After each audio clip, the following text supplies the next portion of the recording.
স্বাগত নিয়মিত আয়োজন এখন প্রকাশে। সঙ্গে আছে আমি তোফায়েল আহমদ। ডক্টর ইউনূস এবং তারেক রহমানের বহুল আলোচিত বৈঠকের পর নির্বাচন নিয়ে ধোঁয়াশা কাটল কিনা সে প্রশ্ন অনেকের মনেই। পাশাপাশি তারেক রহমান কবে দেশে ফিরবেন তা নিয়েও জোর আলোচনা চলছে রাজনৈতিক অঙ্গনে। এছাড়া রাষ্ট্র সংস্কারের রাজনৈতিক দলগুলো কতটা ঐক্যমতে পৌঁছাতে পারল তা নিয়েও কৌতূহল রয়েছে জনমনে। এসব নিয়ে আলোচনার জন্য আজ স্টুডিওতে আছেন বিএনপির মিডিয়া সেলের প্রধান অধ্যাপক মওদুদ আলমগীর পাভেল। জনাব মওদুদ আলমগীর পাভেল, আপনাকে স্বাগত আজকের আলাপে।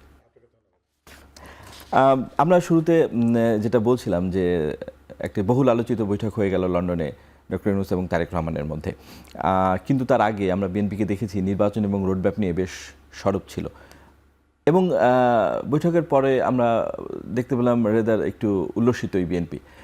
বৈঠক থেকে বিএনপির প্রাপ্তি কি? আমি ধন্যবাদ দর্শক শ্রোতা সবাইকে। এখানে উল্লসিত হওয়ার বিষয় খুব একটা বেশি আমি বড় করে দেখতে চাই না। মনে হয় যে বিএনপি তো একটা বড় দল হিসেবে জনগণের প্রত্যাশাকে প্রতিধ্বনিত করে। জনাব তারেক রহমান জনগণের সেই ইচ্ছের কথাটাই বোঝাবার চেষ্টা করেছেন যে দেশের সার্বিক মঙ্গল যদি আমরা চাই তাহলে নির্বাচনটা দ্রুততর সময়ে হওয়া উচিত, এবং সেই বিষয়টি যৌক্তিকভাবে তিনি মাননীয় প্রধান উপদেষ্টার সামনে উপস্থাপন করেছেন এবং মাননীয় প্রধান উপদেষ্টা ইতিবাচকভাবে জিনিসটাকে দেখেছেন। এবং আমরা আশা করি যে তার দেয়া যে কমিটমেন্ট, যে অঙ্গীকার দেশের প্রতি উনি করেছেন, মানুষ জনগণের প্রতি করেছেন, সেটিকে প্রতিপালন করবেন উনি। সম্ভব হলে ফেব্রুয়ারির আগেও সেইটি, তার কারণ তারা তো বলেছেন যে দৃশ্যমান অগ্রগতি হলে সেটা এগিয়ে আনা সম্ভব। তো ফলে আমার মনে হয় যে জনপ্রত্যাশাটাই হলো এই যে তারা তাদের সেই দৃশ্যমান অগ্রগতি তারাই দেখাবেন, কারণ সেই কাজগুলো বা সেই দায়িত্বগুলো তো এখন সরকারের কাছে রয়েছে। তো ফলে আমরা আশাবাদী হতে চাই, যেমনটা দেশবাসী আমাদের মতন আশাবাদী। কিন্তু ওখানে তো একটা কন্ডিশনও আছে যে সংস্কার প্রক্রিয়া প্রত্যাশিত মাত্রায় এগোলে ফেব্রুয়ারিতে নির্বাচন হতে পারে। তো সেক্ষেত্রে কি এটা আমার নিশ্চয়তা তো নাই যে অনিশ্চয়তা আমরা বিশ্বাস করতে চাই না। কারণ এখানে দেখুন যে এখানে তো আমরা তো কাউকে প্রতিপক্ষ মনে করছি না, যে প্রতিপক্ষ এখানে কোনো শব্দের কুটচাল বা কিংবা বিশেষণের আধিক্যকে কাজে লাগিয়ে পুরো ব্যাপারটা থেকে নিজেদেরকে সরিয়ে নিয়ে বলবেন না আমরা তো ওই ব্যাপারটি হয়নি বলে আমরা এটা এখন করতে পারবো না। তো ফলে উল্লেখযোগ্য, সন্তোষজনক, অগ্রগতি এই শব্দগুলোর ভেতর দিয়ে আমরা আশা করি যে এটাকে সেই অঙ্গীকারকে প্রভাবিত করবে না। যে উদ্দেশ্যটা এখানে বিবৃত হয়েছে সেটি হচ্ছে যে জন আকাঙ্ক্ষাতে নির্বাচনের পাশাপাশি যেমন বিচার এবং সংস্কারের প্রত্যাশা রয়েছে, তা আমার মনে হয় যে সেখানে ওই সংস্কার বা বিচারের অগ্রগতিটি প্রত্যাশিত জায়গায় পৌঁছাবে, সেটা তারা বোধহয় অঙ্গীকারের মধ্যে দিয়ে এটা বোঝাবার চেষ্টা করেছেন। এখানে কোনো অস্পষ্ট বা ধোঁয়াশাকে এখানে আমরা দেখতে চাই না আর কি। কিন্তু এই বৈঠকে কেন্দ্র করে দেশের রাজনৈতিক অঙ্গনে একটা ক্রিয়া প্রতিক্রিয়া দেখা গিয়েছে। কোনো দল এই বৈঠক বিশেষ করে আরও সুনির্দিষ্টভাবে বললে বৈঠক পরবর্তী যৌথ ব্রিফিং অনেকের পছন্দ হয়নি। তার বহিঃপ্রকাশও দেখা গেছে জাতীয় ঐক্যমত্য কমিশনের বৈঠকে বয়কটের মধ্য দিয়ে। আপনি বিষয়টিকে কিভাবে দেখছেন, যে এই সমালোচনা কতটা যৌক্তিক? আমার মনে হয় যে এইগুলো তো আসলে দেখবেন যে আমরা কেউ তো এখানে রাজনৈতিক প্রতিপক্ষ বলে কিছু নেই। আমরা মনে করি যে জুলাই অভ্যুত্থান পরবর্তী যে বাতাবরণ দেশে তৈরি হয়েছে, সেখানে একটা সুস্থ গণতান্ত্রিক এবং রাজনৈতিক প্রতিদ্বন্দ্বিতা বা প্রতিযোগিতার আবহাওয়াটাই থাকুক। এখানে কারো অবস্থানকে দোষারোপ করবার কিছু আছে বলে মনে হয় না। কারণ আপনারা দেখবেন যে এর আগেও যমুনাতে যখন বহুদলীয় যে সমস্ত বৈঠকগুলো হয়েছে মাননীয় প্রধান উপদেষ্টার সাথে, তারপরে কিন্তু দ্বিপাক্ষিকভাবে কিন্তু বিবৃতি এসছে। কেউ কেউ সংবাদ সম্মেলনের মধ্য দিয়ে কোনো দল তার অবস্থানটা ব্যক্ত করেছে, প্রধান উপদেষ্টার কার্যালয় থেকে তার প্রেস সচিব তারাও কথা বলেছেন। আসলে হয় কি যে যখন খুবই গুরুত্বপূর্ণ আলোচনা হয়, খুবই উচ্চ পর্যায়ে যখন কোনো আলোচনা হয়, তখন শব্দগত তারতম্যকেও অনেকে কিন্তু এটাকে বিভিন্ন রকমভাবে ব্যাখ্যা করতে পারে। তো ফলে আমার মনে হয় ওই যৌথ বিবৃতির মধ্যে দিয়ে অন্য কোনো কিছু না থাকলেও শব্দগত কোনো রকম বিভ্রান্তি যেন কখনো না হয়, কোনো একটা অর্থগত যদি কোনো বিভ্রান্তি তৈরি করে যদি এটার একটা ভুল ব্যাখ্যা না দেওয়া যায়, সেক্ষেত্রে দুজন পাশাপাশি বসে কথা বলেছেন। সেই বৈঠকের যে আউটকাম সেটাকে প্রকাশ করেছেন। এটা যদি আলাদা আলাদাভাবে বিএনপি কিংবা সরকারের পক্ষ থেকে করা হতো, তাহলে দেখা যেত হয়তো কোনো শব্দের পার্থক্য হচ্ছে, সেটাকে হয়তো কেউ অন্যরকমভাবে বিশ্লেষণ করতে পারত। আমার মনে হয় যে সেই বিষয়টি যেন না হয়, স্বচ্ছতার কারণে এটা করা হয়েছে। এখানকার এটাকে নিয়ে যদি কেউ উষ্মা প্রকাশ করে থাকে বা অস্বস্তি প্রকাশ করে থাকে, আমার মনে হয় যে সেটা তাদের অজ্ঞতা, এটার অন্য কোনো অর্থ তো আমার কাছে নেই। এই বৈঠকে কেন্দ্র করে তত্ত্বাবধায়ক বা অন্তর্বর্তী সরকারকে নিরপেক্ষতা নিয়েও প্রশ্ন তুলেছেন কোনো রাজনৈতিক দল, যে বিএনপির দিকে ঝুঁকে আছে অন্তর্বর্তী সরকার। আসলে বিএনপির দিকে তত্ত্বাবধায়ক সরকার ঝুঁকে আছে, এটা হয়তো সত্যি কথা না, বিএনপির দিকে দেশ ঝুঁকে আছে। কারণ বৃহত্তম দল হিসেবে বিএনপির প্রতি মানুষের প্রত্যাশা রয়েছে। এখন সেই মানুষের প্রত্যাশাকে যদি কেউ কোনো একটা ব্যক্তির ঝুঁকে পড়াটাকে দিয়ে যদি বিশ্লেষণ করতে চায়, আমার মনে হয় যে তারা বোধহয় জনগণের ভাষাটা পড়তে ভুল করছে। এখানে একটা বিষয় যে বিএনপি কিন্তু তিন উপদেষ্টার, অন্তর্বর্তী সরকার 3 উপদেষ্টার পদত্যাগ দাবি করেছিল নয়াপল্টনের একটা বৃহৎ জনসমাবেশ থেকে। আমরা বৈঠকে দেখলাম সেই পদত্যাগ চাওয়া 3 উপদেষ্টার একজন সেই বৈঠকেই উপস্থিত। বিষয়টি বিএনপির প্রতি কি সংবেদনশীল আচরণ করা হলো সরকারের পক্ষ থেকে, আর সেই দাবির বিষয়ে বিএনপির বর্তমান অবস্থান কি? একটা ব্যাপার বলি আপনাকে, বিএনপি দেখুন, বিএনপি একটা সভ্য রাজনৈতিক চর্চার দল। আপনি আহ্বান জানিয়েছেন, আমন্ত্রণ জানিয়েছেন একটা বৈঠকের জন্য। সেক্ষেত্রে অভ্যর্থনা করবার জন্য আপনি কাকে নির্বাচন করবেন সেটা আমরা তো কাউকে নির্ধারণ করে দিইনি। ফলে প্রধান উপদেষ্টার দপ্তর মনে করেছেন যে কোনো একটা ব্যক্তিকে তারা এই কাজের জন্য নিয়োজিত করবেন। তার উপস্থিতিতে বিএনপি এখানে অসৌজন্যমূলক আচরণ করে সেই একটা চমৎকার একটা বৈঠকের পরিবেশকে বিনষ্ট করবে, এটা বিএনপির মতন দল বা জনাব তারেক রহমানের মতন একজন আধুনিক মানুষ, একজন সৃজনশীল সভ্য মানুষ এরকম কিছু করবেন এটা তো আমরা নিশ্চয়ই প্রত্যাশা করিনি। এখন সেখান থেকে আমরা যদি জটিল ব্যাখ্যা বের করতে চাই হয়তো করতে পারবো, কিন্তু বিএনপির অবস্থানগত পরিবর্তন হয়েছে কিনা এই প্রশ্ন যদি আপনি করেন, তো না, সেটা হয়নি। বিএনপি তার আগের অবস্থানে যেমন ছিল এখনো পদত্যাগ দাবি করছে। পদত্যাগ দাবি এটা তো প্রতিনিয়ত করবার বিষয় না। হ্যাঁ, বিএনপি কিন্তু দাবি জারি আছে। হ্যাঁ, দাবিটা জারি আছে এবং এটা প্রধান উপদেষ্টার বরাবর এই তথ্যটি তো দেওয়া হয়েছে যে বিএনপির অবস্থান এই কারণে সুস্পষ্ট। বিএনপি তো এখানে অযৌক্তিক কোনো কথা বলেনি। তারা যে যুক্তিতে দুজন যে ছাত্র প্রতিনিধি হিসেবে যারা উপদেষ্টা পরিষদে রয়েছেন তাদের ব্যাপারে বিএনপির অবস্থানটা সুস্পষ্ট ছিল, আর ঠিক তেমনি আরেকজনের ব্যাপারে নিরাপত্তা উপদেষ্টা যিনি বলছেন তার ব্যাপারে বিএনপির অবস্থানটা বিএনপি ব্যাখ্যা করেছে আগে। তো বিএনপি যখন নিশ্চিত, মানে নির্বাচনের বিষয়ে নিশ্চিত, সেক্ষেত্রে বিএনপির পরবর্তী পদক্ষেপ কি? নির্বাচনী প্রচার অভিযান বা নির্বাচনী প্রস্তুতি, প্রচার অভিযান তার উপরে আমরা দেখতে পাবো নির্বাচনী প্রস্তুতিতে বিএনপি কতটা এখানে বোধহয় আছে একটা জিনিস বোধহয় একটু স্পষ্ট করা দরকার। নির্বাচনের দিন তারিখ ঠিক হয়েছে এই কথা কিন্তু না, সেটা হয়নি। আমরা মনে করি যে যেই জায়গাতে আলোচনাটা যে একটা পর্যায়ে ছিল সেখানে বিএনপির পক্ষ থেকে এখন একটা প্রত্যাশিত একটা ঘোষণার জন্য বিএনপি অপেক্ষা করছে। সেটা কি প্রধান উপদেষ্টার রোডম্যাপ বা এই জাতীয় কিছু? রোডম্যাপ নয়, সেটি হচ্ছে যে এখন সুস্পষ্ট ঘোষণা, মানে তারিখ সহ একটা তারিখ সহ যদি নাও বলে, এটাও যদি বলে দেওয়া যায়, কারণ তারিখের ব্যাপার নির্ধারণ করার দায়িত্বটা অনেক সময় নির্বাচন কমিশনও তার সুবিধার উপর বিবেচনা করে অনেক সময় নিতে পারে। সেই বিবেচনাতে প্রধান উপদেষ্টার দপ্তর থেকে বা এই উপদেষ্টা পরিষদের পক্ষ থেকে একটা সিদ্ধান্ত ইলেকশন কমিশনের কাছে যাওয়া উচিত যে এই সময়টাকে তারা নির্বাচনের জন্য উপযুক্ত সময় মনে করছে, নির্বাচন কমিশন যেন পরবর্তী যাবতীয় পদক্ষেপ গ্রহণ করে। আমার মনে হয় যে সেই ঘোষণাটা খুবই গুরুত্বপূর্ণ এবং বিএনপি আশা করছে যে খুব অনতিবিলম্বে, কারণ এর পরের প্রক্রিয়াটা তো সেটাই, যদি প্রধান উপদেষ্টার পক্ষ থেকে যদি তারেক রহমান সাহেবের সঙ্গে তার যে বৈঠকটি হয়েছে তার ফলপ্রসূ অগ্রগতির প্রথম সোপানটি হবে প্রধান উপদেষ্টার কার্যালয় থেকে একটি পত্র ইলেকশন কমিশন বরাবর প্রেরণ করা অথবা একটি নির্বাচন সম্পর্কে, মানে অথবা একটি ঘোষণা। হ্যাঁ, এটা ঘোষণা বলতে এটা ইলেকশন কমিশন তো কোনো ঘোষণাতে, অথবা হ্যাঁ, আপনি যদি বলছেন যে একটি আনুষ্ঠানিক একটি পত্র যেটি ইলেকশন কমিশনের কাছে দেওয়া দরকার তাদের, যে তারা এই সময় নির্বাচন মানে অনুষ্ঠান করার জন্য যেন যাবতীয় প্রস্তুতি সম্পন্ন করে। এত গেল সরকার প্রস্তুতি। আমি যেটি আগের প্রশ্ন জানতে চাচ্ছিলাম যে বিএনপি রাজনীতি মানে নির্বাচনের জন্য দল গোছাচ্ছে কিভাবে, সেই কাজটিকে কেমন চলছে?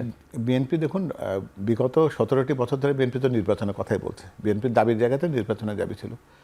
এবং আপনি খেয়াল করে দেখবেন যে গত 17টি বছর ধরে আমরা 3টি নির্বাচন বঞ্চিত হয়েছি। ফলে বিএনপিতে নির্বাচনের প্রত্যাশী মানুষ যারা নির্বাচনে অংশ নিতে চান তাদের সংখ্যা বেড়েছে। যারা সেই সময় হয়তো তরুণ ছিল তারা হয়তো এখন পরিণত জায়গাতে পৌঁছেছে, তারাও মনে করছেন যে তারা নির্বাচনের একটা অংশী হতে পারেন। বিএনপি এই বহুমতের সমর্থকের দল, সুতরাং নির্বাচনের ক্ষেত্রে যে সমস্ত আভ্যন্তরীণ কাজ করবার দরকার থাকে, সাংগঠনিক যে সমস্ত প্রক্রিয়া থাকে এবং নির্বাচনের সম্ভাব্য প্রার্থী কারা হতে পারেন না পারেন তাদের ব্যাপারে তাদের কার্যবিধিগুলোকে হয়তো পর্যবেক্ষণ করা, পর্যালোচনা করা, এই কাজটা বিএনপির পক্ষ থেকে প্রতিনিধিত্ব করা হচ্ছে।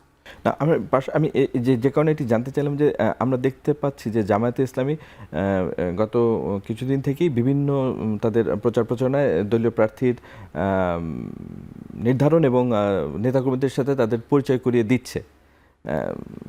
তো সেটা তাদের নির্বাচনী সুস্পষ্ট কিছু দৃশ্যমান কাজ আমরা দেখতে পাচ্ছি। বিএনপির কিন্তু আমরা এখনো এরকম কিছু দেখিনি।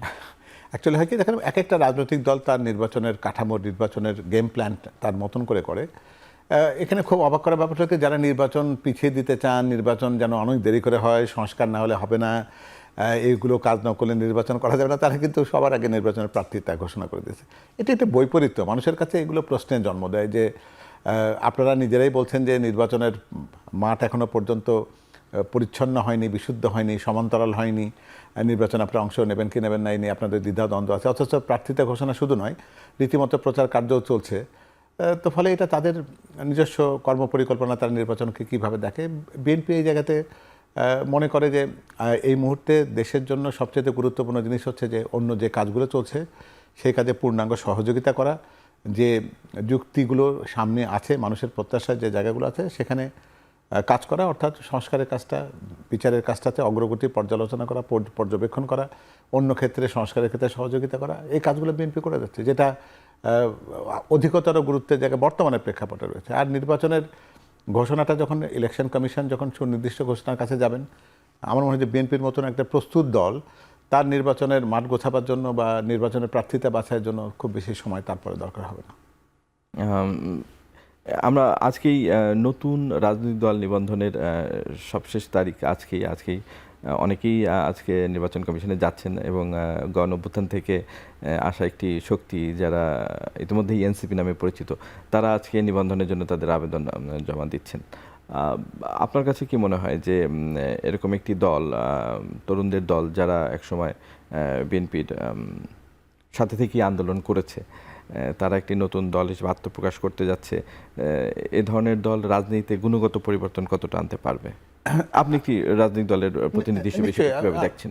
আপনি খেয়াল করে দেখবেন যে গত জুলাই অভ্যুত্থানের পরবর্তীতে 5ই আগস্ট পরবর্তীতে প্রথম যে জনসমাগমটা বিএনপি করেছিল, সেখানে কিন্তু বিএনপির ভারপ্রাপ্ত চেয়ারম্যান কিন্তু একটা উদাত্ত আহ্বান জানিয়েছিলেন যে যারা প্রগতিশীল গণতান্ত্রিক মনা রাজনীতি যারা করতে চান তাদেরকে তিনি সাধুবাদ, অভিনন্দন এবং তাদেরকে তিনি স্বাগত জানিয়েছিলেন রাজনীতির অঙ্গনে। তবে রাজনীতির অঙ্গনে তো চট করে আসা যায় না, ফলে তাদেরও প্রস্তুতির জায়গা ছিল, প্রয়োজন ছিল, তাদের গঠনতন্ত্র তৈরি করা থেকে শুরু করে নির্বাচন কমিশনের কিছু কিছু বাধ্যবাধকতা রয়েছেন, দলীয় কার্যালয় তৈরি করা, কমিটি গঠন করা, সেগুলো কাজ করতে তাদেরও সময় লেগেছে। আমরা সবসময় স্বাগত জানাই যে একটা সত্যিকার অর্থে ফ্যাসিবাদী শক্তির বিরুদ্ধে যুদ্ধ করা সকল শক্তিরই মূলত একটি রাজনৈতিক অভিষ্ঠা এবং লক্ষ্য রয়েছে যে বাংলাদেশকে সত্যিকার অর্থে আগামী প্রজন্মের জন্য বসবাসযোগ্য একটা সুন্দর বাংলাদেশে পরিণত করা।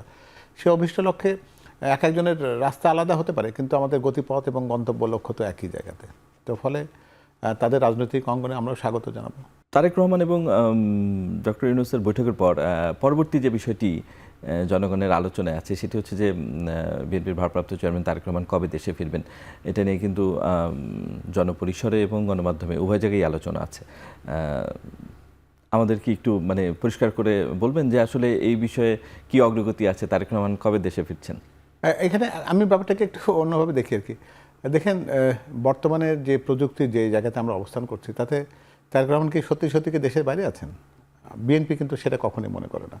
কারণ দেখবেন যে প্রতিনিয়ত তিনি নেতাকর্মীদের সাথে সংযুক্ত আছেন, প্রতিদিনই তার কোনো না কোনো জায়গাতে কর্মসূচি থাকে, তিনি জনসভাতে বক্তৃতা করেন, আমাদের দলীয় সাংগঠনিক যে সমস্ত জায়গা আছে সেখানেও তার উজ্জ্বল উপস্থিতি রয়েছে। নিয়মিত তিনি স্থায়ী কমিটির সভা, নির্বাহী কমিটির অন্যান্য সদস্যদের সাথে তার যে সমস্ত মত বিনিময় করবার থাকে, দিক নির্দেশনা দেওয়ার থাকে, সেটা নিয়ে উনি প্রতিনিয়ত কাজ করে যান। এবং আমরা তো তার অভাববোধ, তিনি দেশে নেই, এই অনুভূতি কিন্তু দল হিসেবে বিএনপির কোনো নেতাকর্মীর ভেতরে আছে কিনা সেটা হয়তো আমার সেই প্রশ্নটি আমার মধ্যে অন্তত নেই। হ্যাঁ, তবে আপনি বলতে পারেন যে শারীরিকভাবে তার উপস্থিতি এখানে কবে হবে সেটা।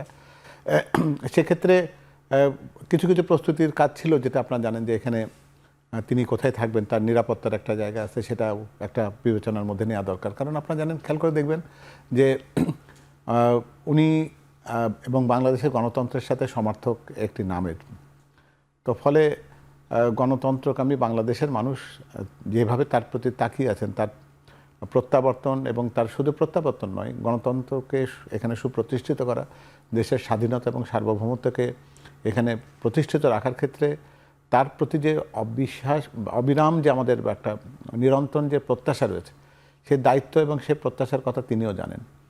তো ফলে সেক্ষেত্রে এই ক্ষেত্রে যেগুলো প্রশ্ন বা চ্যালেঞ্জের যে জায়গাগুলো আছে সেই চ্যালেঞ্জগুলোকে দূরী করা, সেই চ্যালেঞ্জগুলোকে প্রপারলি অ্যাড্রেস করা এবং তার জন্য নিরাপদ প্রত্যাবর্তনের একটা বাতাবরণ তৈরি করাটা খুবই গুরুত্বপূর্ণ এবং সেটা জন্য কাজ চলছে। আমার মনে হয় যে সেই কাজ সম্পন্ন হলে উনি খুব শীঘ্র দেশে চলে আসবেন। মানে গণমাধ্যমে যেমনটি আসছে যে জুলাইয়ের শেষে তিনি দেশে আসবেন, এরকম তথ্যগুলো কি শুধুই এটার সাথে আপনি আরও কয়েকটা বিষয়কে রিলেট করতে পারেন। দেখেন, আমি খুবই খোলাখুলি বলি, দেখেন আমাদের তো রাজনীতি করতে হয় এবং রাজনীতিতে নির্বাচন একটা অনুষঙ্গ এবং সেখানে জয়লাভের একটা প্রসঙ্গ আছে।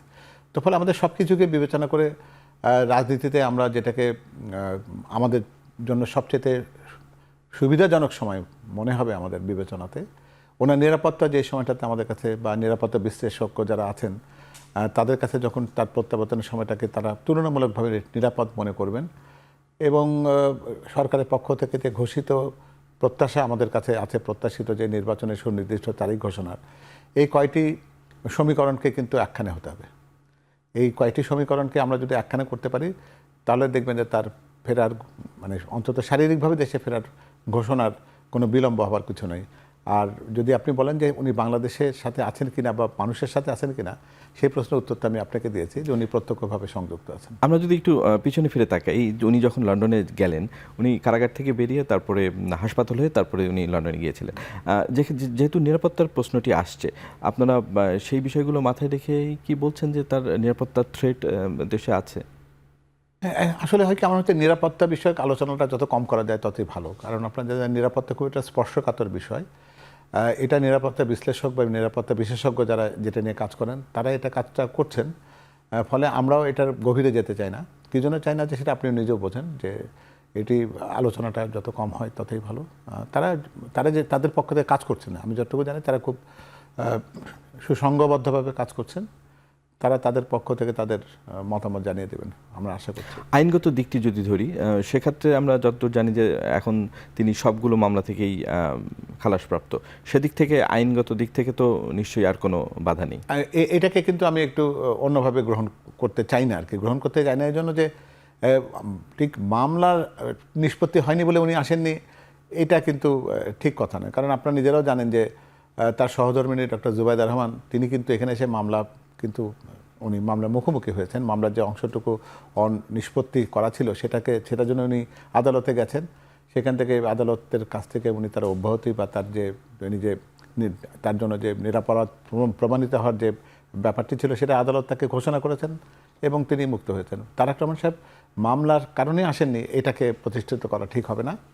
আমি এর আগে যে কারণগুলো বলেছি মূলত তার ফেরা না ফেরার সাথে সেই কারণগুলো সংযুক্ত ছিল, মামলা কোনো বিষয় ছিল না। কারণ উনি মামলাকে এড়াবার জন্য দেশে আসেননি, এটাকে অনেকে প্রতিষ্ঠিত করবার চেষ্টা করে, কথাটি মোটেও সত্যি না। কারণ ওনার স্ত্রীকে যদি উনি পাঠাতে পারেন মামলা মোকদ্দমা মোকাবেলা করার জন্য, সেক্ষেত্রে উনি মামলা মোকাবেলা করবেন না এরকম মনে করার কোনো কারণ নেই। যদি তার আরও কোনো মামলা থাকতো তাহলে সেটা তার অন্তত প্রত্যাবর্তনকে প্রভাবিত করতো না। তারেক রহমান এখন দলের দ্বিতীয় শীর্ষ নেতা, ভারপ্রাপ্ত চেয়ারম্যান, কিন্তু আমরা দেখেছি যে তিনি অনেক বেশি এখন দলের সাথে সম্পৃক্ত। তিনি দেশে ফিরে তার নেতৃত্বের ভূমিকায়, যেহেতু বেগম জিয়া বেশ অসুস্থ, আমরা কিভাবে তাকে দেখব আর কি দলের নেতৃত্বে? আমরা তাকে আগেও দেখেছি একরকম, সামনের দিনগুলোতে তাকে দলের নেতৃত্বে কিভাবে দেখা যাবে? আপনারা আগে যেরকম দেখেছেন তার চাইতে তারেক রহমান সাহেব সময়ের বিবর্তনের সাথে অনেক বেশি পরিশীলিত রাজনৈতিক যে অবস্থানটার সাথে তিনি নিজেকে খাপ খাইয়ে নেওয়ার থেকে শুরু করে দলের নেতাকর্মীদের তার সাথে তার সম্পৃক্ততার জায়গাটা আরও বেশি উজ্জ্বল হয়েছে এখন। আগেও তিনি তৃণমূলের সাথে সম্পৃক্ত থাকতে চেয়েছেন সবসময়, এবারেও তিনি তার রাজনৈতিক যাত্রাপথ যদি বলেন যে প্রকাশ্যে জনগণের সাথে সম্পৃক্ত হওয়ার যে জায়গা থেকে উনি এখান থেকে যখন চলে যান তখনও সেটি তার প্রধানতম রাজনৈতিক উপজীব্য ছিল। উনি যখন ফিরে আসবেন তখনও কিন্তু তাকে ওখান থেকে তিনি শুরু করবেন তার রাজনীতির পথযাত্রা, যেটা নতুন পরিসরে, যেটা বাংলাদেশে অন্তত শারীরিকভাবে তার হবে, সেখানে জনসম্পৃক্তি থাকবে তার সবচেয়ে বড় অগ্রাধিকার। রাষ্ট্র সংস্কার চলছে, আমরা সেটা জানি, সেটা একটা ফরম্যাটে চলছে জাতীয় ঐকমত্য কমিশনের উদ্যোগে। কিন্তু আমরা দেখেছি যে 5 আগস্টের পরে বিএনপি অনেক নেতাকর্মীর বিরুদ্ধে ব্যবস্থা নিয়েছে দলীয় শৃঙ্খলা রক্ষায় বিভিন্ন প্রয়োজনে। এবং কিছু কিছু ক্ষেত্রে আমরা দেখেছি যে অবস্থা পরিবর্তন হওয়ার ফলে মানে শুধু দল পরিবর্তন হয়েছে, কিন্তু ওই সব অঞ্চলে খুব বেশি মানে পরিবর্তন হয়নি আইন শৃঙ্খলা বা অন্যান্য ইস্যুতে। সেসব জায়গায় কিন্তু আমরা দেখেছি যে দলীয়ভাবে ব্যবস্থা নেওয়া হয়েছে। দলের অভ্যন্তরেও তো সংস্কারের প্রয়োজনীয়তা আছে। সে বিষয়ে বিএনপি কি ভাবছে, বা তারেক রহমানের চিন্তা কি?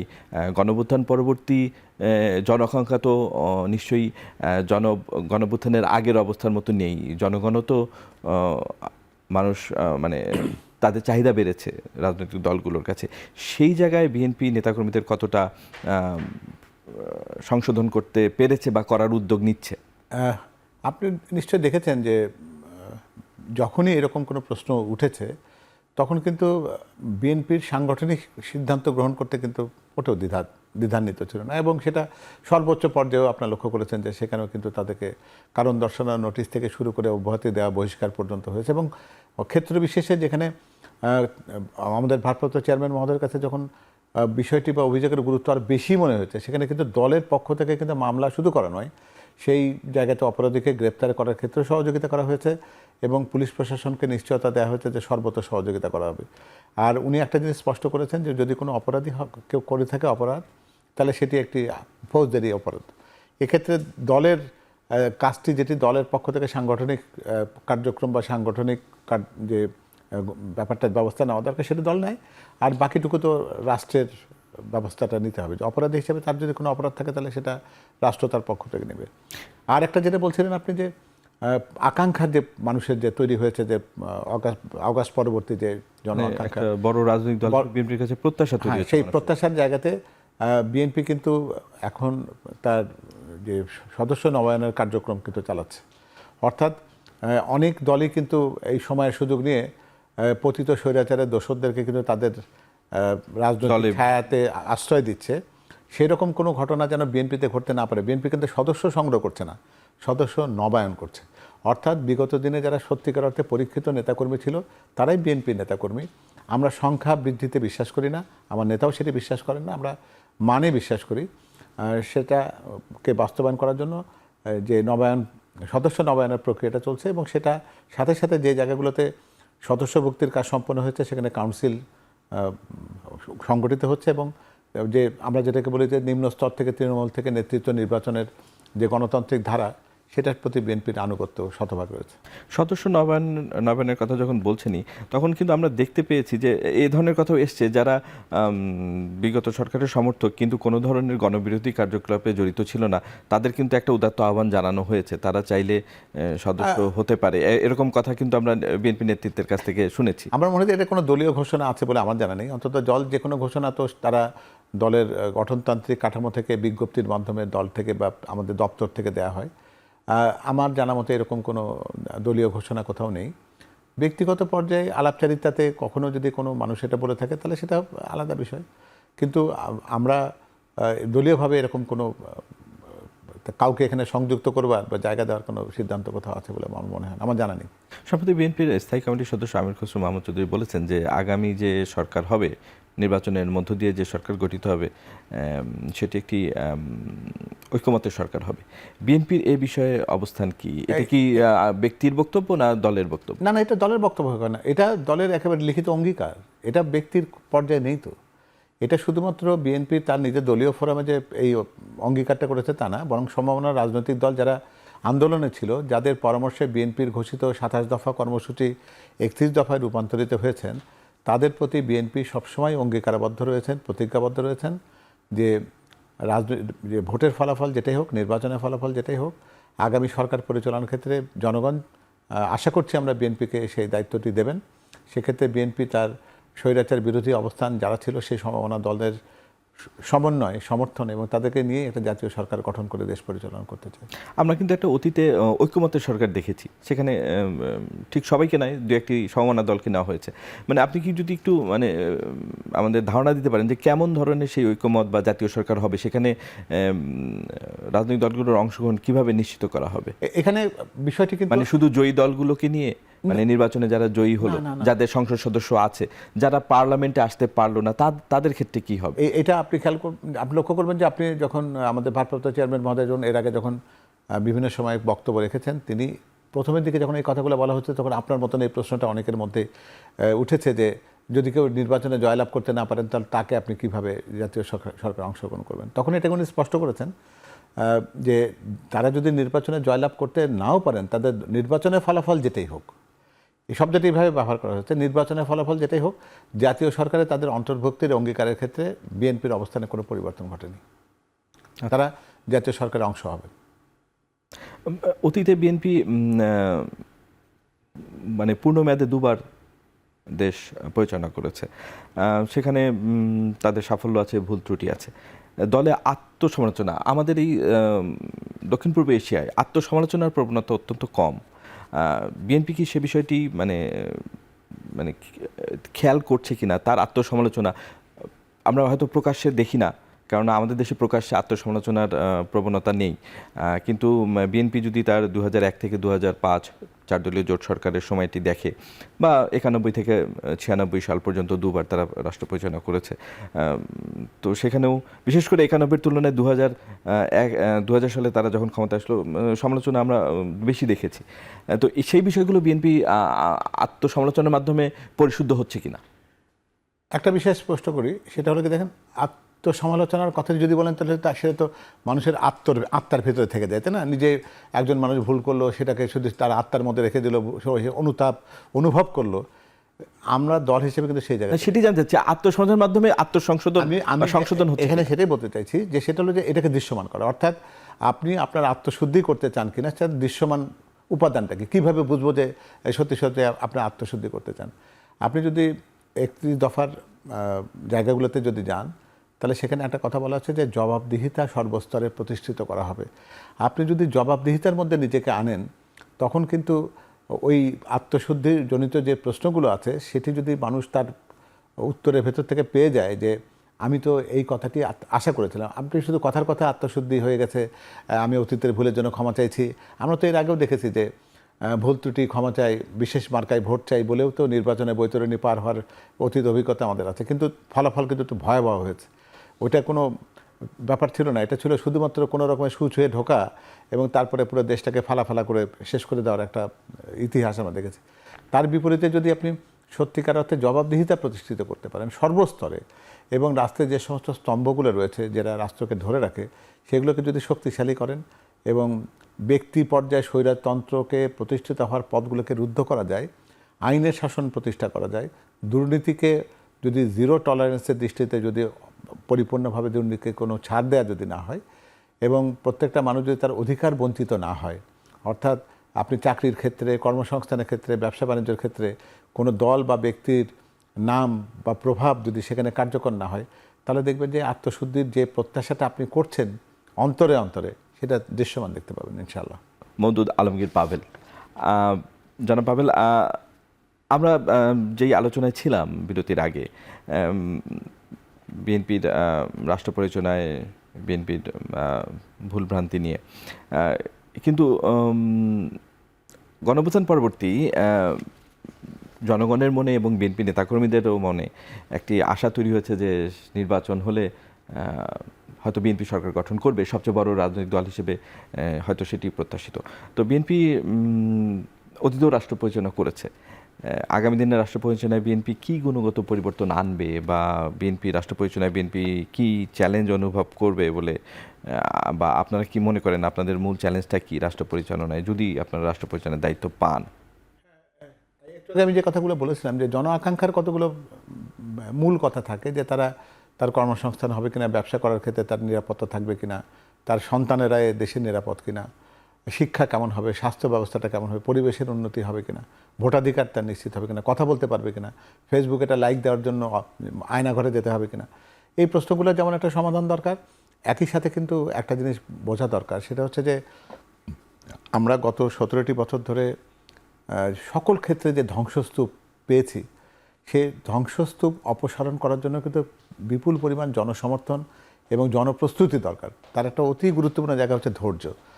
একটা বিষয় আপনি যদি লক্ষ্য করেন, দেখবেন যে আমরা কিন্তু দারিদ্র্য সীমার নিচে চলে গেছে এরকম নতুন ২৬ লক্ষ পরিবার নতুন করে পেয়েছে। জিডিপি ৩-এর একেবারে তলানিতে এসে ঠেকেছে, ২-এর ঘরে ঢুকে যাওয়ার আশঙ্কা তৈরি হচ্ছে। ফ্যাক্টরি কলকারখানা বন্ধ হয়েছে, কর্মসংস্থান কিছুই হয়নি। বৈদেশিক বিনিয়োগ যেটা এখানে আছে, বৈদেশিক বিনিয়োগ যেটা হওয়ার কথা সেটি শূন্যের কোঠায় গেছে। কলকারখানা বন্ধ হয়েছে, গার্মেন্ট শিল্পের ক্ষেত্রে আমরা একটা অশনি সংকট দেখতে পাচ্ছি, এবং যেটাকে মানে ডাইরেক্ট ফরেন ইনভেস্টমেন্ট এফডিআই বলি সেটা শূন্য। এবং প্রত্যেকটা আন্তর্জাতিক এজেন্সি বা রাষ্ট্র বা দেশ যারা আমাদেরকে দাতা বা সহযোগিতার সাথে থাকেন, তারা কিন্তু সবাই হাত গুটিয়ে বসে আছে, তারা অপেক্ষা করছে একটা নির্বাচিত সরকারের জন্য। কিন্তু প্রতি মুহূর্তে সমস্যার যে ওজন সেটা কিন্তু বাড়ছেই। তো ফলে যারাই পরবর্তীতে রাষ্ট্র পরিচালনাতে যাবেন তারা কিন্তু একটা বিরাট বড় একটা বোঝা নিয়ে যাবেন। এবং এই অন্তর্বর্তীকালীন সরকার এটা আমি পরিপূর্ণভাবে উপলব্ধি করছি কিনা আমি ঠিক বলতে পারবো না, কারণ একজন বিশিষ্ট অর্থনীতিবিদ, আন্তর্জাতিক খাতে সম্পন্ন মানুষ, তিনি এই সরকারের প্রধান, তিনি কিন্তু এই অর্থনীতির চ্যালেঞ্জগুলো যে বুঝছেন না তা না, এবং সেই অর্থনৈতিক চ্যালেঞ্জে ক্রমাগতভাবে বাড়বে, নির্বাচন বিলম্বিত হবে, সেটা উপলব্ধি করা দরকার। ফলে বিএনপির জন্য সবচেয়ে বড় চ্যালেঞ্জ হবে এই যে একটা অর্থনৈতিক যে চ্যালেঞ্জ আছে, কর্মসংস্থানের যে একটা নেতিবাচক জায়গা আছে, দারিদ্র্য সীমাতে তার নিচে চলে যাওয়ার লোকের সংখ্যা বাড়ছে, আমরা একটা অহেতুক এলডিসি গ্র্যাজুয়েশনের মুখোমুখি দাঁড়িয়ে আছি। সেটা যদি আমাদের হয়, আমরা যদি সেই এলডিসিতে যদি সেখান থেকে যদি পরবর্তী সোপানে যদি আমরা উন্নীত হই, তাহলে আমাদের অনেক আন্তর্জাতিক যে সহায়তা আছে সেই সহায়তা কার্যক্রমের বাইরে কিন্তু আমরা চলে যাব। তখন কিন্তু প্রতিদ্বন্দ্বিতা এবং প্রতিযোগিতামূলক একটা বিশ্বের মুখোমুখি হতে হবে আমাদের। সেই চ্যালেঞ্জগুলো কিন্তু আগামী সরকারের জন্য রয়েছে। আগামী সরকারের জন্য রাস্তা কিন্তু কুসুমাস্তীর্ণ নয়। এর বিপরীতে আমি একটু বলতে চাই যে এই অঞ্চলে মানুষ সুশাসন এবং জবাবদিহিতার দীর্ঘ বঞ্চনার ইতিহাস আছে, সেইখানে বিএনপির কমিটমেন্ট কি? বিএনপি, আমি বলেছি আপনাকে যে ৩১ দফার মধ্যে কিন্তু প্রতিটি ছত্রে ছত্রে কিন্তু এই প্রতিজ্ঞায়, এই অঙ্গীকারে দেওয়া হয়েছে যে মানুষ তার অধিকার বঞ্চিত হবে এরকম পরিবেশ। বিশেষ করে আরেকটা বিষয় যে ভোটাধিকার, সবচেয়ে বেশি বিএনপি গত ১৬ বছরে যে কথাটি বলেছে, ভোটাধিকার নিশ্চিত করা, মানুষের ভোটিং রাইটস মানুষ দিতে পারে, সেটাও নিশ্চিত করতে বিএনপি কি করবে? সেটার কিছু কাজ হয়তো এখনই হয়ে যাচ্ছে, মানে নির্বাচনের পরবর্তীতে সংস্কার প্রক্রিয়ার মাধ্যমে। বাকিটা নির্বাচিত সরকারের উপর দায়িত্ব থাকবে নিশ্চয়ই কিছু। হ্যাঁ, সেটাই। এবং সেক্ষেত্রে একটা আমি গুণগত পরিবর্তনের কথা বলি যে ইউনিয়ন পরিষদ পর্যায়ে নির্বাচনের ক্ষেত্রে বিএনপি কিন্তু বলে দিয়েছে যে তারা প্রতীকবিহীন নির্বাচন করতে চায়। যে জায়গাতে ভোট প্রভাবিত হওয়ার জন্য প্রতীক একটি বিরাট বড় একটা জিনিস, যেটা একটা ক্ষমতাসীন দল যখন তার নিজস্ব প্রতীকে যখন নির্বাচন করতে যান তখন তার যে প্রভাব থাকে, সেই প্রভাব মুক্তিটা কিন্তু বিএনপি আগাম ঘোষণার মধ্যে বলে দিয়েছে যে তারা স্থানীয় সরকার পর্যায়ে ইউনিয়ন পরিষদ নির্বাচনে তারা কোনো দলীয় প্রতীক ব্যবহার করতে চায় না। এটা তাদের একটা কমিটমেন্ট, এবং সেটা তারা বাস্তবায়ন করলে ওই যে একটা নির্বাচন সংক্রান্ত আপনার ভোটাধিকারের ক্ষেত্রে একটা অস্বস্তির কথা আপনি বলছেন, সেটা থাকবার কোনো সুযোগ আরও থাকবে না।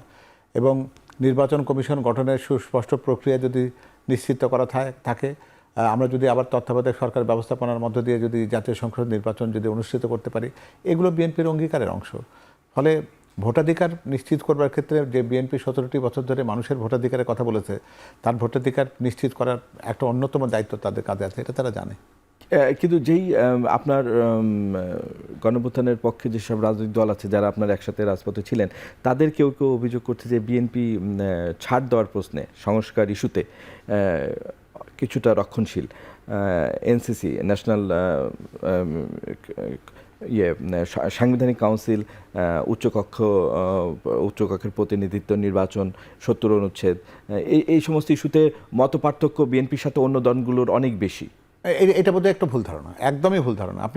আপনাকে আমি নিশ্চিত করি, উচ্চকক্ষ বা দ্বিকক্ষ বিশিষ্ট পার্লামেন্ট ৩১ দফার একটা দফা তো, সুতরাং সেখানে বিএনপি চাচ্ছে যে মানে বিভিন্ন দল চাচ্ছে যে নির্বাচনে ভোট প্রাপ্তির আনুপাতিক প্রতিনিধিত্ব, আর বিএনপি বলছে না, জয়ী দল বা প্রাপ্ত আসনের ভিত্তিতে প্রতিনিধিত্ব হবে উচ্চকক্ষে। এরকম কিছু বিষয়ে মত পার্থক্য আছে। মজাটা হচ্ছে কি যে সংখ্যার ভিত্তিতে, সংখ্যার অনুপাতিক ফলাফলের ব্যাপার নিয়ে যায় কথাগুলো আপনারা বলছেন, যে অধ্যাপক আলী রিয়াজ সাহেব যে দেশের নাগরিকত্ব এখনও ওনার আছে, সে দেশেও কিন্তু সংখ্যা আনুপাতিকের ব্যাপারটাকে এত অসম্মান করা হয়েছে যে দেখবেন যে কোনো একটা স্টেটের, ইউনাইটেড স্টেটসের বা যুক্তরাষ্ট্রের কোনো একটা অঙ্গরাজ্যের যে ইলেকট্রাল কলেজ ভোট থাকে, সেখানে পপুলার ভোটের একটা ভোট যদি কেউ কম পায়, তাহলে ওর কিন্তু একটাও ইলেকট্রাল কলেজের ভোট উনি পাবেন না, একটা শূন্য ওই জায়গায়। তো সেই জায়গায় আপনি এই জায়গাতে সংখ্যার হিসেবটা আপনি আনতে চাইছেন, ওটা পরীক্ষিত ডেমোক্রেসির দেশে তারা ওটা প্র্যাকটিস করে নাই। এটা কেন করছেন আমি ঠিক বলতে পারবো না। এটা যারা ওটা নিয়ে আলোচনা করছেন তাদের যুক্তিগুলো হয়তো তারা যদি সুস্পষ্টভাবে তুলে ধরতেন সেটা আলাদা কথা। উচ্চকক্ষকে আপনি কতটা ক্ষমতায়িত করছেন সেটাই হলো মূল ব্যাপার। উচ্চকক্ষকে আপনি কি নিম্নকক্ষ থেকে বেশি বেশি জায়গা দিতে চান, বেশি উচ্চতর অবস্থান দিতে চান, তা কিন্তু করা ঠিক হবে না। তখন নিম্নকক্ষ হচ্ছে জনগণের প্রত্যক্ষ ভোটে নির্বাচিত পরিষদ, তার যে অবস্থান সেটাকে আপনাকে নিরঙ্কুশ রাখতেই হবে। উচ্চকক্ষ হচ্ছে তার জন্য চেক অ্যান্ড ব্যালেন্সের একটা জায়গা। আমরা বলেছি যে সমাজে যে সমস্ত ব্যক্তিরা প্রত্যক্ষ নির্বাচনে অংশ নিতে চান না কিন্তু জাতীয় উন্নয়নে তারা অবদান রাখতে চান, সেই সমস্ত ব্যক্তিবর্গকে উচ্চ কক্ষে স্থান দেওয়া। আর ৭০ অনুচ্ছেদের ক্ষেত্রে বিএনপি ৭০ অনুচ্ছেদ কিন্তু ৩১ দফার আর একটা দফা। এখানে এই ৭০ অনুচ্ছেদের পুনর্মূল্যায়নের কথাটা বিএনপি তার নিজের অঙ্গীকারের মধ্যে ৩১ দফাতে বলে ফেলেছে অলরেডি। তো সুতরাং যারা বলে যে সংস্কারের ক্ষেত্রে বিএনপির অনীহা, বরং বলতে পারেন যে বিএনপিকে সংস্কারটা কিন্তু খুলে মুখে মুখে বললে হবে না। অনেক দলই আছে ওখানে যারা সংস্কারের অনেক বড় বড় কথা ওখানে বলতে পারবেন, কিন্তু সংস্কার নিয়ে সংসদে তাদের যদি কোনো প্রতিনিধিত্ব না থাকে তাহলে এটা তো ওনারা বাস্তবায়ন করতে পারবেন না। আর বিএনপি এমন জায়গা থেকে কথাটা বলছে, তাকে দায়িত্ব নিয়ে কথাটা বলতে হয়। কারণ যদি বিএনপি এই কমিটমেন্টটা করে তাহলে সেটা প্রতিপালন করতে হবে। আর অন্যরা যারা বলছেন তাদের কিন্তু প্রতিপালনের কোনো দায়িত্বই নেই। আপনাকে বাস্তবতাটাতে বুঝতে হবে, তাই না? আমরা আলোচনার শেষের দিকে আরেকটা বিষয় আপনার কাছে জানতে চাই যে ৯০ দশক এবং পরবর্তী দশকে আমরা দেখেছি যে বিএনপি ভারতীয় আধিপত্যবাদের বিরুদ্ধে সবসময় সরব ছিল। এরপর আওয়ামী লীগ ভোটারবিহীন নির্বাচনের মাধ্যমে বিএনপিকে রাজনীতিতে কোণঠাসা করেছে, সেটাও কিন্তু এক ধরনের ভারতের সহায়তায়। এই মুহূর্তে শেখ হাসিনাও ভারতে অবস্থান নিয়ে আছেন। বিএনপি সরকার গঠন করলে ভবিষ্যতে ভারতের সাথে বিএনপির যে সম্পর্ক, এটা আমরা কেমন দেখব বা সেখানে কি পুনর্মূল্যায়ন হতে পারে? হ্যাঁ, পুনর্মূল্যায়ন তো হচ্ছে, কারণ জনপ্রত্যাশার বাইরে তো আপনি যেতে পারবেন না। একটা বাস্তবতাকে মানতে হবে যে আমরা আমাদের বৃহৎ প্রতিবেশী দ্বারা পরিবেষ্টিত, প্রতিবেশী আমরা পাল্টাতে পারবো না। প্রতিবেশীর সাথে আমাদেরকে বসবাস করতে হবে, কিন্তু তার সাথে বসবাসের যে আবহাওয়ার, অর্থাৎ আপনার সৎ প্রতিবেশী সুলভ যে আচরণ, সেটিকে প্রতিষ্ঠিত করার জন্য আমরা তাদের সদিচ্ছাকে চাইবো, আহ্বান করব। কারণ আমাদের কাছে খুব দুঃখজনকভাবে আমাদের কাছে একটা উপলব্ধি এসেছে দেশের জনগণের মানুষের মতন যে জুলাই অভ্যুত্থানের পরাজয় আওয়ামী লীগের হয়েছে আমরা মনে করতাম, কিন্তু কেন জানি ভারত নিজেই মনে করলো যে এই পরাজয়টা বোধহয় তাদের ব্যক্তিগত পর্যায়ে গেছে। আর কেউ তাদের প্রত্যেকটা আচরণের মধ্যে আমরা দেখেছি, বিশেষ করে পলাতক স্বৈরাচারের যে সমস্ত দোসররা পালিয়েছে তাদের প্রত্যেকেরই অভয়ারণ্যে পরিণত হয়েছে ভারত। অথচ আমাদের তাদের সাথে কিন্তু বন্দি প্রত্যাবর্তন চুক্তি রয়েছে। তো ফলে যাদের বিরুদ্ধে সুস্পষ্ট মামলা বা ফৌজদারি অপরাধ আছে তাদেরকে আমরা মনে করি যে সৎ প্রতিবেশী যদি তারা সত্যি আমাদের হয়ে থাকেন তো তাদেরকে সম্মানজনকভাবে আমাদের কাছে ফেরত দেবেন, যাতে করে তারা বিচারের মুখোমুখি হতে পারেন। আর আপনি যেটা বলছেন যে আমরা পৃথিবীতে প্রত্যেকটা দেশের সাথে সুসম্পর্ক রেখে চলতে চাই, অপ্রয়োজনীয় বৈরিতা বিএনপির কোনো লক্ষ্য নয়। তবে সেটা তো আপনি সম্পর্ক তো একপাক্ষিক হয় না, সম্পর্ক সবসময় দ্বিপাক্ষিক হয়। ফলে আমাদের পক্ষ থেকে সেই পর্যন্ত সম্পর্কের হাতটাকে প্রসারিত করা থাকবে যেটা আমাদের দেশের স্বাধীনতা, সার্বভৌমত্ব এবং দেশের মানুষের স্বার্থকে ক্ষুণ্ণ করে না। এর বেশি আমরা যাব না। শেষ একটি বিষয় জানতে চাই, সেটা হচ্ছে যে বিচার প্রক্রিয়া চলছে, বিচার প্রক্রিয়া তো চলমান প্রক্রিয়া, হয়তো নির্বাচিত সরকারকেও এই বিষয়গুলো চালিয়ে যেতে হবে। বিচার প্রক্রিয়া চালিয়ে যাওয়ার ব্যাপারে বা বিচার প্রক্রিয়া বিষয় বিএনপির অবস্থান, মানে আন্তর্জাতিক অপরাধ ট্রাইব্যুনাল থেকে শুরু করে স্বৈরাচারের যে বিচার প্রক্রিয়া চলছে সেটার বিষয়ে বিএনপির অবস্থান খুবই স্পষ্ট। কারণ কোনোভাবে এগুলো বিঘ্ন হবে না, প্রশ্ন ওঠে না। আগামী ফেব্রুয়ারিতে বা আগামী ডিসেম্বরে কিংবা জানুয়ারিতে জাতীয় সংসদ নির্বাচন যখনই হোক না কেন, ততদিনে তো আপনি এই বিচার প্রক্রিয়া তো সবগুলো শেষ করে ফেলতে পারবেন না। এমনকি বিচারিক আদালতের পরে যে আপিল আদালতের বিচারটাও নিষ্পত্তি তখন হবে কিনা সেটাই সন্দেহজনক, হয়তো প্রশ্নের মধ্যে আছে আর কি এখনও। কিন্তু একটা সরকার আসলে সেটা কি সে বন্ধ করে দেবে নাকি? এটা কখনো না। বিচার বিভাগ থাকবে সম্পূর্ণ স্বাধীন, নিরপেক্ষ এবং কোনো হস্তক্ষেপবিহীন, পক্ষপাতবিহীন। ফলে বিচারের ক্ষেত্রে সরকারি পক্ষ থেকে যে সহায়তা দেওয়া, প্রসিকিউশনের ক্ষেত্রে যেরকম সহায়তা প্রয়োজন হবে সেটি আদালতের পক্ষ থেকে, প্রসিকিউটরদের পক্ষ থেকে সরকারের কাছে যা চাওয়া হবে সেটি পূর্ণাঙ্গ সহযোগিতার মাধ্যমে দেওয়া হবে। ধন্যবাদ জনাব আলমগীর মওদুদ পাভেল, আপনাকে আমাদের এই আলোচনায় যোগ দেওয়ার জন্য। আবারও দেখা হবে সমসাময়িক ইস্যুতে। দর্শক, আজ এখানেই শেষ করছি। শুভরাত্রি।